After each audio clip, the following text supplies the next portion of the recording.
दोस्तों नमस्कार। वही ओबीसी है, वही शेड्यूल कास्ट है, वही ब्राह्मण है। जुलाई के महीने में मोदी कैबिनेट का जिक्र था और सितंबर के महीने में योगी कैबिनेट का जिक्र है। लेकिन इस जिक्र के साथ सिर्फ मंडल का जिक्र है, सामाजिक समीकरण का जिक्र है, जातीय तालमेल बैठाने का जिक्र है। यानी भगवा वस्त्र पहनकर, कमंडल की चोली उठाकर देश के भीतर में हिंदू मुस्लिम करते करते अब जुबान लड़खड़ा गई है, या फिर लोगों का भरोसा इस दौर में इस टकराव से उब चुका है। हो जो भी, लेकिन मंडल की पीठ पर भारत की राजनीति सरपट दौड़ने को तैयार है। और जो उत्तर प्रदेश में 2022 के चुनाव हो रहे हैं, वही रास्ता 2024 के लिए बनाएगा। इसलिए योगी का तिलिस्म, जो अभी तक विज्ञापनों के चकाचौंध के जरिए लगातार यह बताता रहा कि कितना निवेश उत्तर प्रदेश में आया, किस तरीके से कानून व्यवस्था पर नकेल कसी जा चुकी है, किस तरीके से महिला उत्पीड़न रुक चुका है, करप्शन तो है ही नहीं और रोजगार बाखूबी हर जगह मिल रहा है। लेकिन शायद यह पोल पट्टी मंडल पर सवार होकर मंत्रिमंडल विस्तार की जो जमीन तैयार हो गई वह बतला देती है। आज के मंत्रिमंडल विस्तार में 3 ओबीसी से जुड़े हैं, 3 शेड्यूल कास्ट से जुड़े हैं और 1 ब्राह्मण है। जुलाई के महीने में भी याद कर लीजिए, मोदी कैबिनेट के भीतर में उस वक्त ओबीसी से जुड़े हुए 4 सांसद मंत्री बने थे, 2 शेड्यूल कास्ट से जुड़े हुए बने थे और 1 ब्राह्मण था। क्या जातियों के समीकरण के आश्रय वाकई चुनाव जीता जा सकता है, या इस दौर में जब विकास को लेकर बड़ी बड़ी इमारतें बनाई गई, उसको लेकर जिस जमीन पर, खुरदुरी जमीन पर इस देश में भूखमरी रही, बेरोजगारी रही, महिला उत्पीड़न रहा, लोग हैरान परेशान रहे, पूरा का पूरा मेडिकल सिस्टम हमारा चरमराता हुआ कोविड काल में दिखाई दिया। नदी के किनारे, गंगा किनारे, बालू पर और उस रेत पर जिस तरीके से शव दिखाई दे रहे थे, उसको पूरी दुनिया ने देखा और हैरान रह गई। लेकिन उसी जगह पर जिक्र अब ऐसी ऐसी छोटी जातियों को मंत्रिमंडल में शामिल कर कर चुनाव जीतने के लिए जो बिसात बिछाई जा रही है, क्या वो सच में बीजेपी के अनुकूल है? या फिर जब मंडल आया था उस वक्त जो मुलायम की राजनीति थी, जो कांशीराम की राजनीति थी, और उसके बाद अब जो दूसरी पीढ़ी आ गई है, मायावती और अखिलेश यादव, और इस पूरी परिस्थिति में क्या उत्तर प्रदेश के भीतर में मंडल की राजनीति करते हुए समाजवादी पार्टी को अब यह समझ में आ चुका है कि अगर मंडल की बिसात पर बीजेपी चल रही है तो फिर उसकी जीत नामुमकिन नहीं है। शायद इसीलिए अखिलेश यादव 400 सीट ले लेंगे कहने से कतरा नहीं रहे हैं, और बीजेपी 350 का टारगेट देने से थकती नहीं है। सीट तो 403 है। तो आइए जरा समझने की कोशिश कीजिए कि जो राजनीतिक बिसात उत्तर प्रदेश में बिछ रही है, उसमें क्या वाकई अखिलेश यादव का कद धीरे धीरे बढ़ता चला जा रहा है, और जो छोटी छोटी जातियों के समीकरण मंत्रिमंडल में शामिल कर कर बीजेपी बना रही है, वह उसके वाकई अनुकूल हो जाएगी, या फिर ब्राह्मण और बनियों की पार्टी कहलाने वाली बीजेपी ने मंडल की परिस्थितियों को अपनाते हुए अब पूरे तरीके से खुद को ओबीसी में ढाल लिया है, माइनस यादव, पूरे तरीके से शेड्यूल कास्ट में ढाल लिया है, माइनस जाटव।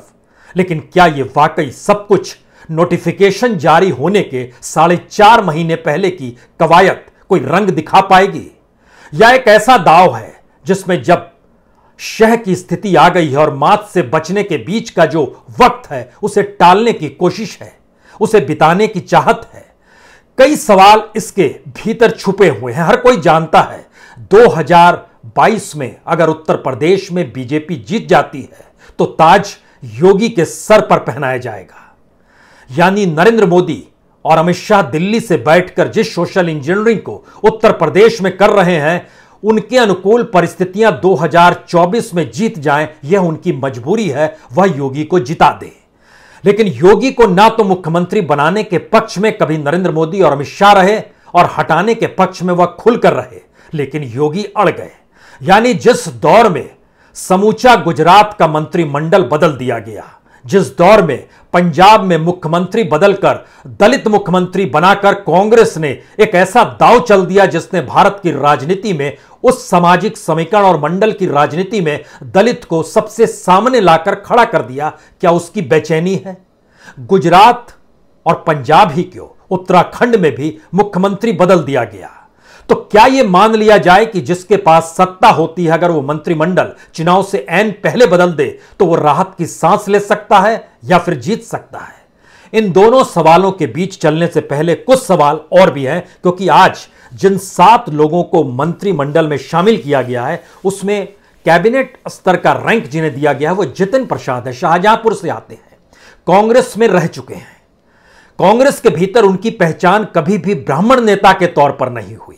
चाहे उत्तर प्रदेश की सियासत का जिक्र हो, चाहे केंद्रीय मंत्रिमंडल में उनको मंत्री बना दिया गया हो, उस वक्त भी जिक्र किसी ने ब्राह्मण नेता के तौर पर कभी नहीं की। शायद राजनीति ने उनकी जाति बीजेपी में शामिल होते ही सबको बतला दी और दिखला दी। तो जितिन प्रसाद कैबिनेट मंत्री और उसके अलावे जो 6 मंत्री हैं उसमें संजय गौड़ जो हैं यह अनुसूचित जनजाति मोर्चा के अध्यक्ष सोनभद्र से आते हैं। बहुत डिजाइन से इस पूरे मंत्रिमंडल को इस तरीके से बिछाया गया है कि छोटी छोटी जातियां, अलग अलग जिले और इसके जरिए संवाद बड़ा हो जाए, बीजेपी ये चाहती है। तो संजय गौड़ जो कि अनुसूचित जनजाति के हैं, ये सोनभद्र के ओबरा विधानसभा से आते हैं। छत्रपाल गंगवार ये कुर्मी समाज से आते हैं, बरेली से आए हैं, वहां के एमएलए हैं। धर्मवीर प्रजापति यह ओबीसी हैं, माटी कला बोर्ड के अध्यक्ष हैं, ये आगरा जो कुम्हार जाति होती है वहां से ये आते हैं। और पलटू राम जो दलित हैं यह गोंडा से आते हैं, बलरामपुर से ये जीत कर आए हुए हैं वहां की सदर सीट से। संगीता बिंद ये निषाद जाति से आती है। निषाद जाति आपके जहन में तुरंत संजय निषाद का नाम आना चाहिए। वह डिप्टी सीएम बनना चाहते थे, तभी वो बीजेपी के साथ जाना चाहते थे, लेकिन उनको समझाया गया पहले आपको हम एमएलसी बनाते हैं। तो उनको इस बार एमएलसी बनाया जा रहा है और उन्हीं की जाति से जुड़ी हुई संगीता बिंद को इस बार मंत्रिमंडल में शामिल किया गया। और दिनेश खटिक जो कि एक लिहाज से इसलिए महत्वपूर्ण नाम है क्योंकि यह पश्चिमी उत्तर प्रदेश से आते हैं जहां पर किसानों की बहुतायत है और वहां पर आरएलडी अपने तौर पर समाजवादी पार्टी के साथ जा चुकी है। तो ये कितनी सेंध ये सारे लोग अपने अपने वोट बैंक में लगा पाएंगे, यह एक सवाल है। और इन सवालों के साथ सबसे बड़ा सवाल यही है कि इस दौर में बीएसपी कमजोर होते होते इतनी कमजोर हो चली और बीएसपी से निकले हुए विधायकों ने रास्ता जो अधिकतर ने पकड़ा वो समाजवादी पार्टी का ही पकड़ा।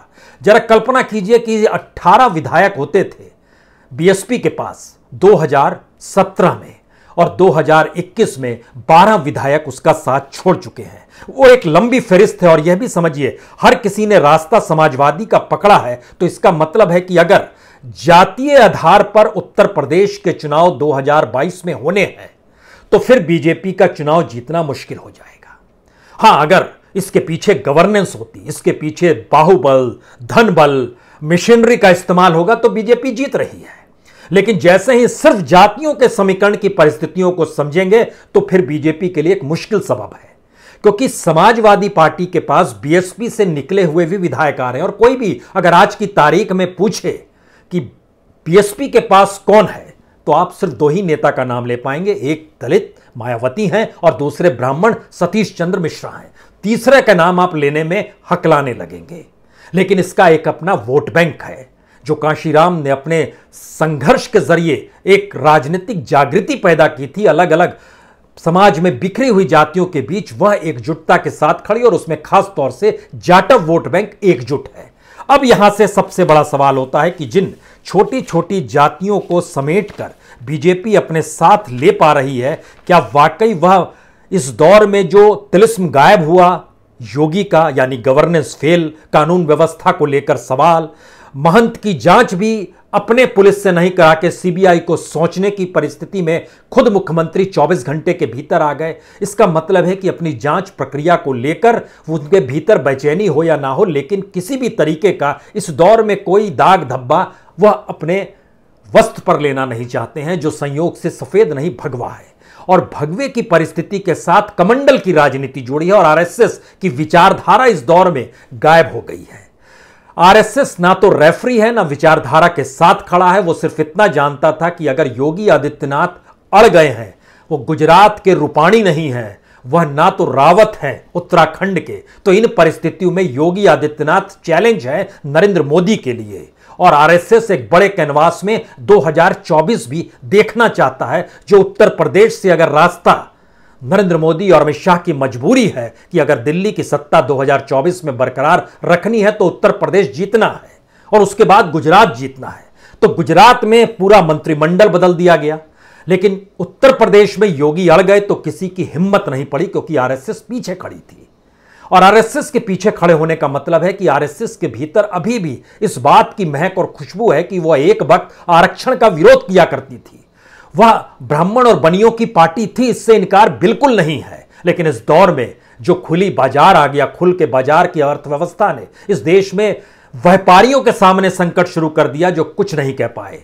इस दौर में ई कॉमर्स आ गया, इस दौर में फॉरेन इन्वेस्टमेंट आ गया, इस दौर में वह जीएसटी आ गई और व्यापारी धीरे धीरे खत्म हो गया। लेकिन कोई लड़ाई नहीं लड़ पाई आरएसएस। इस दौर में किसानों की लड़ाई भी आरएसएस नहीं लड़ पाई, जो उसका आपात संगठन अपना किसान संघ का है। तो यानी चुनाव को धीरे धीरे केंद्रित करते हुए सिर्फ और सिर्फ मंडल के प्रक्रिया में लाकर खड़ा कर दिया जाए। यानी 1990 में कमंडल और मंडल के बीच टकराव था, लेकिन इस वक्त सिर्फ मंडल को लेकर वोटों को बांटने की परिस्थितियां हैं। उसी में एंट्री ओवैसी की हुई है, उसी में एंट्री जो है आम आदमी पार्टी की होगी। यह परिस्थिति बताती है कि बीजेपी चाहती है कि उत्तर प्रदेश के चुनाव में वोट एकजुट ना रहें, वो बढ़ते चले जाएं। लेकिन उसके सामने सबसे बड़ी मुसीबत यह है कि मुसलमान एकजुट है, जो 19% है। वो जिस दिशा में भी जाएगा उस पॉलिटिकल पार्टी को एक मुश्त लाभ हो जाएगा और वो बीजेपी के विरोध में खड़ा हुआ है। 2014 में भी मुसलमान समझ रहा था शायद नरेंद्र मोदी आ रहे हैं इस देश के भीतर में सबका विकास का जिक्र जो होगा हो जाएगा, लेकिन इस दौर में जो जो परिस्थितियां जिस तरीके से आई उसने डरा दिया और मुसलमान एकजुट होकर अलग तलग खड़ा हुआ है। अब सवाल सबसे बड़ा यह है, क्या जातीय समीकरण के महत्व अगर समझने की कोशिश की जाए तो निषाद पार्टी जिसकी मंत्री बन रही हैं इस दौर में, जो 7 मंत्रियों के नाम है उसमें एक नाम संगीता बिंद का जो है वह जिस पार्टी से आती और संजय निषाद जिन्हें एमएलसी बनाया जाएगा उसका 16 जिलों में प्रभाव है, 100 सीटों पर असर है। संजय निषाद नेता हैं, राष्ट्रीय लोकदल दूसरी तरफ पश्चिमी उत्तर प्रदेश में आता है, 130 सीटों पर प्रभाव है। जैन चौधरी हैं, ये समाजवादी पार्टी के साथ चले गए। अपना दल जो बनारस मिर्जापुर प्लस जो 30 सीटें, एक लिहाज से आप देखिए कुछ प्रभाव इनका प्रतापगढ़ और रॉबर्ट्सगंज में भी है, इसका 30 सीटों पर प्रभाव है। लेकिन इसी तरीके से जब आप देखेंगे चंद्रशेखर, उसका भी एक अपना प्रभाव है, कुछ सीटों पर प्रभाव है, जीते ना जीते प्रभाव है। जो खास तौर से शिवपाल यादव हैं, इनका भी 10 से 15 सीटों पर प्रभाव है, जो यादव लैंड के भीतर ही है। यानी यादव लैंड के भीतर भी वोट एकजुट रहे, इसलिए अखिलेश यादव ने सबको छोटे छोटे दलों को मिलाकर एक साथ अपने साथ लाने की कोशिश शुरुआत की है। और दूसरी तरफ छोटे दलों को लाने के लिए बीजेपी भी अब मंडल की पीठ पर सवार हो गई है। तो उत्तर प्रदेश का चुनाव पूरे तरीके से अगर जातीय समीकरण के आधार पर चल रहा है, लेकिन इसके ठीक समानांतर जो 11% ब्राह्मण है उसके भीतर कौन सी परिस्थिति होगी, क्या वह यह मानकर चलता है कि वह अगर दूसरी पॉलिटिकल पार्टी से अपने कैंडिडेट के साथ अगर उतरता है तो उसका वोट बैंक और उस पॉलिटिकल पार्टी का वोट बैंक का मिलकर उसको चुनावी जीत मिल जाएगी। यहां पर सबसे बड़ा सवाल यह है कि अभी तक समाजवादी पार्टी का वोट शिफ्ट नहीं हुआ है। कांग्रेस के साथ जब उसने गठबंधन किया तब भी कांग्रेस के भीतर सवाल था, और जब मायावती के साथ गठबंधन 2019 में हुआ तो मायावती के सामने भी यह सवाल था कि हमारे वोट शिफ्ट हो जाते हैं, समाजवादी पार्टी के वोट शिफ्ट नहीं होते हैं। तो क्या समाजवादी पार्टी का जो ठोस वोट बैंक है वह अपने आप को लचीला बनाने की परिस्थिति में लाकर खड़ा होगा, यह भी सवाल है। क्योंकि इस वक्त जो बीएसपी से जुड़े हुए तमाम जो नेताओं की फहरिस्त है जिन्होंने विधायकों के तौर पर पद छोड़ा है, उसमें देखिए तो लालजी वर्मा और राम अचल राजभर भी अखिलेश से मुलाकात कल ही उन्होंने की। इससे पहले जो असलम रायनी, असलम अली, मुतबा सिद्दीकी, हाकिम लाल बिंद, सुषमा पटेल, हरगोविंद वर्मा, वंदना सिंह, इन्होंने समाजवादी पार्टी के साथ जाने की परिस्थिति बहुत साफ कर दी है। और फिर खास तौर से जब मुख्तार अंसारी को पार्टी से बीएसपी ने निकाला कि ये बाहुबली को वो जगह नहीं देंगी, इसके ठीक समानांतर में जब ऊंची जाति के प्रोसेस में आइएगा जो बीएसपी के साथ खड़े थे तो उसमें उनका जो ब्राह्मण चेहरा था वह रामवीर उपाध्याय का था, जिनकी पत्नी सीमा उपाध्याय जो पूर्व सांसद है वो बीजेपी में पहले ही शामिल हो चुकी है, तो इसका मतलब है कि यह बीएसपी के एमएलए जो हैं सादाबाद हाथरस से आते हैं, रामवीर उपाध्याय, यह भी बीजेपी में आज नहीं कल चले जाएंगे। अनिल सिंह जो उन्नाव से आते हैं, यह भी बीजेपी में, यानी बीएसपी से निकला हुआ अपर कास्ट वह बीजेपी के साथ, बीएसपी से निकले हुए मुस्लिम या अल्पसंख्यक कहें और जो ओबीसी और दूसरी जातियों से या पिछड़ी जातियों से थे वह समाजवादी पार्टी में ट्रांसफर कर रहे हैं। यानी ध्यान दीजिए, मौजूदा वक्त में एक 1-to-1 की परिस्थिति उत्तर प्रदेश की राजनीति में सामने आ रही है। और जैसे ही जातीय समीकरण के आधार पर बीजेपी का यह मंत्रिमंडल विस्तार उभर कर आया, तो इसके पूरे समीकरण दिल्ली में बनाए गए, बैठाए गए। और यह समीकरण इसलिए क्योंकि लोग जानते हैं यहां पर बैठे हुए कि उत्तर प्रदेश में गवर्नेंस का हाल क्या है। जो बताया जाता है असल में वह सच नहीं होता है। और जितनी बड़ी तादाद में इस दौर में विज्ञापनों से चकाचौंध परोसी गई, उसका एक अनूठा सच हर किसी ने देखा कि किसी दूसरे राज्य का पुल बता दिया गया और किसी दूसरे देश की इमारत दिखा दी गई। सवाल इतना भर भी नहीं है। सवाल यह है कि खुद प्रधानमंत्री मोदी जब अलीगढ़ पहुंचे थे तो वहां के लेकर जो उन्होंने ऐलान किया, हमको लगता है यह भी समझना चाहिए, इतने बड़े बड़े ऐलान कोई कैसे कर सकता है। प्रधानमंत्री के ऐलान में जो डिफेंस कॉरिडोर का जिक्र था उसमें 50,000 करोड़ के निवेश का जिक्र था, 5 लाख रोजगार का जिक्र था, जो 5 लाख रोजगार 5 साल में नहीं दिए जा सके, वह आप ऐलान कर रहे हैं। 22 कंपनियों को लगभग 74 हेक्टेयर भूमि आवंटित कर दी गई। एमओयू साइन कर लिया गया 68 कंपनियों से। यह भी कह दिया गया कि जो मिसाइल ब्रह्मास्त्र होती है वह भी अब अलीगढ़ में ही बनेगी। अलीगढ़ के ताले से बात शुरू हुई थी और सुरक्षा के घेरे में उसी ताले का जिक्र करके प्रधानमंत्री वहां से अलीगढ़ से हवाई उड़ान उड़कर वापस दिल्ली आ गए। दिल्ली से जब उन्होंने उड़ान अमेरिका की भरी तो यूनाइटेड नेशन के भाषण में भी उन्होंने उसी पॉलिटिकल नियम कायदों को बताने की सोच पैदा की जहां पर वो अपनी उपलब्धियों को बतला सके। खुद को चाय वाले से लेकर और इस देश के भीतर में जो भी पॉलिसी थी, और उसमें मेडिकल का भी जिक्र था। वही मेडिकल, वही स्वास्थ्य सेवा, जिस स्वास्थ्य सेवा की धज्जियां उड़ते हुए इस देश ने कोविड काल में दूसरी लहर में देखा और उसकी सबसे बुरी त्रासदी उत्तर प्रदेश में हुई। 3 सवाल सबसे बड़े हैं। क्या उत्तर प्रदेश में आने वाला चुनाव पूरे तरीके से जातियों पर टिका होगा? क्या उत्तर प्रदेश के चुनाव से ठीक पहले जनता ने मन बना लिया है कि अब इस सरकार को कंटिन्यू नहीं करना है, इसीलिए जातियों को सामने लेकर आया जा रहा है?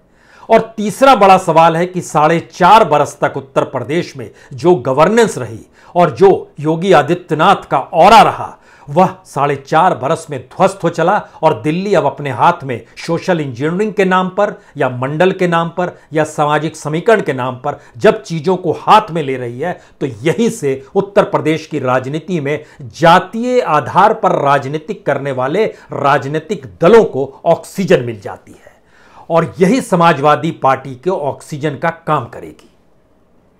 तो क्या वाकई 2022 के चुनाव परिणाम जीते या हारे संकट नरेंद्र मोदी के लिए है? आप कहेंगे कैसे? जीत गए तो योगी बहुत कद्दावर नेता के तौर पर उभरेंगे, क्योंकि दूसरे किसी भी राज्य में उस मुख्यमंत्री के हाथ में चाबी नहीं दी गई जो अगला चुनाव अपने चेहरे के आसरे लड़ ले। योगी अपने चेहरे के आसरे इस चुनाव मैदान में होंगे और योगी को उससे पहले 2017 में सीएम दिल्ली नहीं बनाना चाहती थी, यह हर कोई जानता है। दूसरी बड़ी बात अखिलेश यादव की। अखिलेश यादव भी 2012 में जब मुख्यमंत्री बने थे तो उससे पहले वो चेहरा नहीं थे, मुलायम सिंह ही चेहरा थे। यानी मुलायम सिंह ने ही अपने बेटे को सीएम की कुर्सी दी। यहां पर आरएसएस ने योगी को कुर्सी दी। अब सवाल है कि इन दोनों के लिए पहला ऐसा चुनाव है जो अपने बूते लड़ रहे हैं, लेकिन संयोग से बिसात उसी जातीय समीकरण के दायरे में आकर सिमट गई है जिसमें समाजवादी पार्टी माहिर है। आखिरी सवाल बार बार धनबल, बाहुबल और मशीनरी पर आकर टिक ही जाता है, जिसे हम लोग कहते हैं चुनावी मैनेज करना। और इस विस्तार की असल समझ यही कहती है कि क्या वाकई जो कांशीराम जी का नारा था, जिसमें वो कहते थे जिसकी जितनी जनसंख्या है उसकी उतनी भागीदारी होनी चाहिए, वह नारा इस मंत्रिमंडल विस्तार के साथ उन जातियों को बीजेपी के साथ खड़ा कर देगा या सिर्फ अपने नेताओं को देखेगा और उन नेताओं को बीजेपी के टिकट पर चुनाव लड़ना हो, या बीजेपी अपने नेताओं को उन जातियों के साथ खड़ा करके उन्हीं के स्थिति में लाकर खड़ा कर दे। लेकिन दूसरी तरफ सवाल यह भी है कि दूसरे राजनीतिक दल भी अलग अलग जगहों पर, जो खास तौर से जैसे निषाद पार्टी है, उसमें निषाद जाति आती है, केवट आते हैं, मल्ला आते हैं, बेलदार आते हैं, बिंद आते हैं, ये सारे आते हैं। दूसरी पॉलिटिकल पार्टी भी तो उन्हीं जातियों के आश्रय चुनाव लड़ेगी और उसमें समाजवादी पार्टी माहिर है। क्या वाकई खतरे की घंटी है ये मंत्रिमंडल विस्तार, जिसने संकेत दे दिए हैं कि जनाधार खत्म हो चला है? उत्तर प्रदेश के भीतर में योगी का तिलिस्म टूट चुका है और मोदी अब किसी भी हाल में चेक एंड बैलेंस करने से आगे निकलकर अब समीकरण बना रहे हैं। अमित शाह की पैनी नजर है, धर्मेंद्र प्रधान को इसीलिए भेजा गया है। और ये सारी स्थितियों के बीच जो अंतिम सच है वो यही सच है कि उत्तर प्रदेश के चुनाव परिणाम ही तय करेंगे 2024 में क्या होगा, अगर 2024 का चुनाव मैनेज नहीं हुआ तो। बहुत बहुत शुक्रिया, बहुत बहुत शुक्रिया।